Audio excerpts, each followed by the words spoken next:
Hello friends, welcome back to my channel. और आज मैं लाई हूँ यूपीएससी का आंसर राइटिंग, जो कि आपका सीरीज चल ही रहा है। तो आपको पता है यूपीएससी के 4 पेपर होते हैं मेनली। तो जीएस 1, जीएस 2, जीएस 3, जीएस 4। वैसे तो एक ऐसे का पेपर होता है और ऑप्शनल पेपर भी होते हैं। टोटल मिला के 7 पेपर होते हैं और हिंदी इंग्लिश का तो अलग कंपलसरी पेपर भी होता है। तो इसमें सीरीज चल रही है आपकी आंसर राइटिंग की भी। तो अभी मेंस होने वाला है। तो जो मेंस दे रहे हैं और जो नहीं दे रहे हैं वो इससे बहुत कुछ सीख सकते हैं। ठीक है, तो आंसर राइटिंग है, प्रैक्टिस है आज। तो स्टार्ट करते हैं।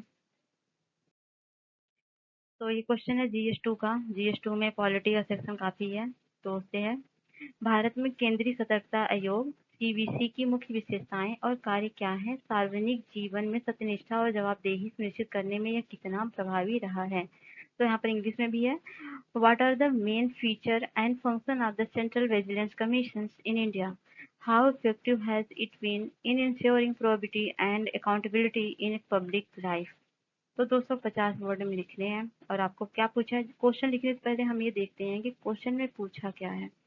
तो क्वेश्चन में पूछा है, पहले तो पूछा है what are the main feature of the and function of the central vigilance commission.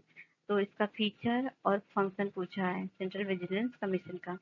तो how effective has it been insuring probity and accountability in public life. तो पब्लिक लाइफ में किस तरह से अपनी सत्यनिष्ठा और जवाबदेहिता को सुनिश्चित करता है, इसके बारे में हमको बताना है। पूरा क्वेश्चन हम आगे डिस्कस करेंगे। ठीक है, तो पहले तो हम क्वेश्चन का भूमिका लिखेंगे। पहले भूमिका में क्या लिखेंगे? हम इसके बारे में लिखेंगे, सीबीसी के बारे में। ठीक है, सीबीसी क्या है?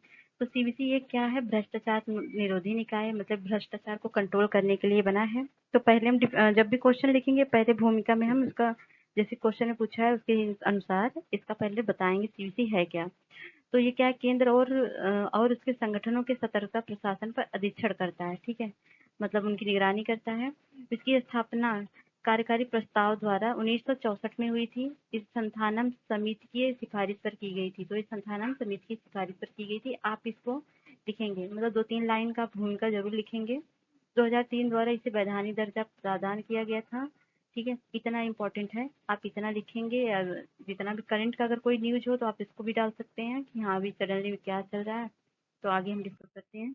तो सीबीसी की मुख्य विशेषताएं और कार्य क्या है? तो जैसा कि क्वेश्चन में पूछा भी है, तो सीबीसी में संरचना के बारे में हम बताएंगे और उसके क्षेत्राधिकार के बारे में।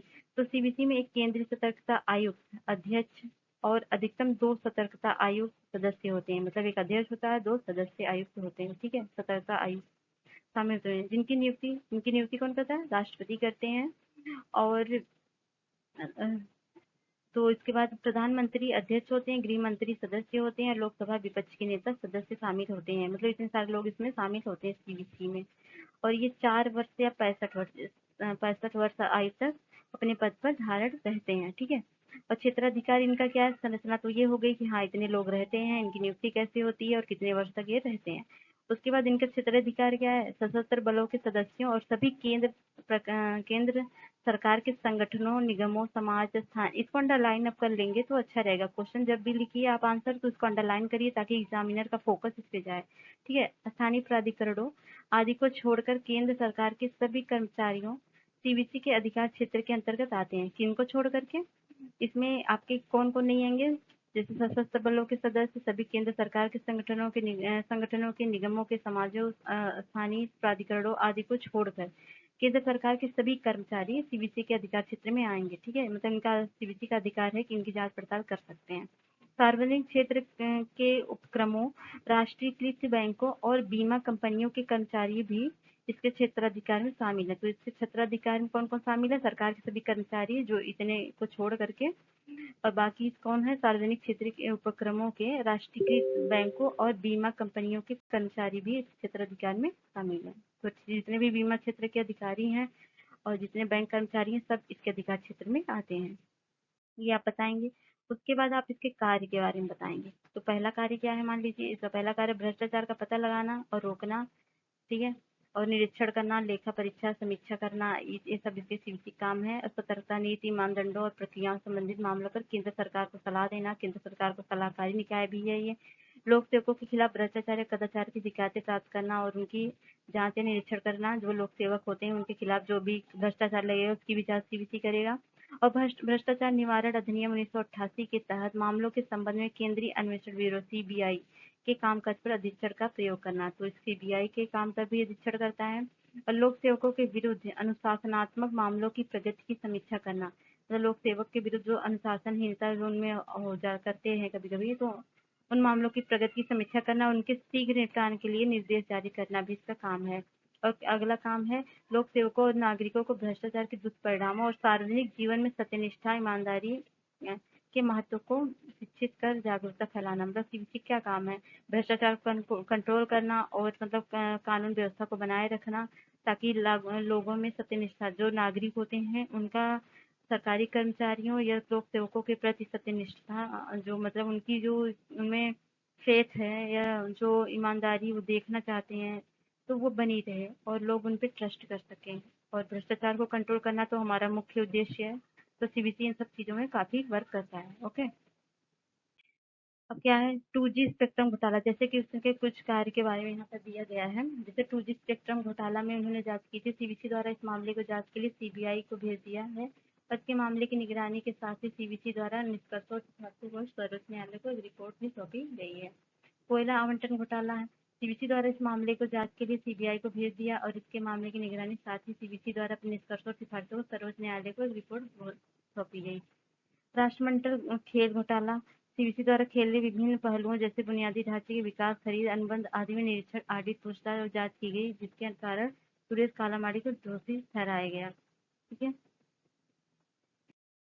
केंद्रीय सतर्कता आयोग के पास तो निष्कर्ष इतना सब आप बताने के बाद आप निष्कर्ष देंगे, चाहे तो आप सजेशन भी दे सकते हैं सीबीसी में क्या क्या इम्प्रूवमेंट करना चाहिए, तो सजेशन दे सकते हैं और आप इसके बाद निष्कर्ष दे सकते हैं। ठीक है, तो केंद्रीय सतर्कता आयोग के पास सीमित शक्तियां होती हैं, क्योंकि ये एक सलाहकारी निकाय के रूप में कार्य करता है, जिसके पास मामला दर्ज करने की कोई शक्ति नहीं है। मतलब इसके पास मामला दर्ज करने की कोई शक्ति नहीं है, केवल ये सलाहकारी एक निकाय है।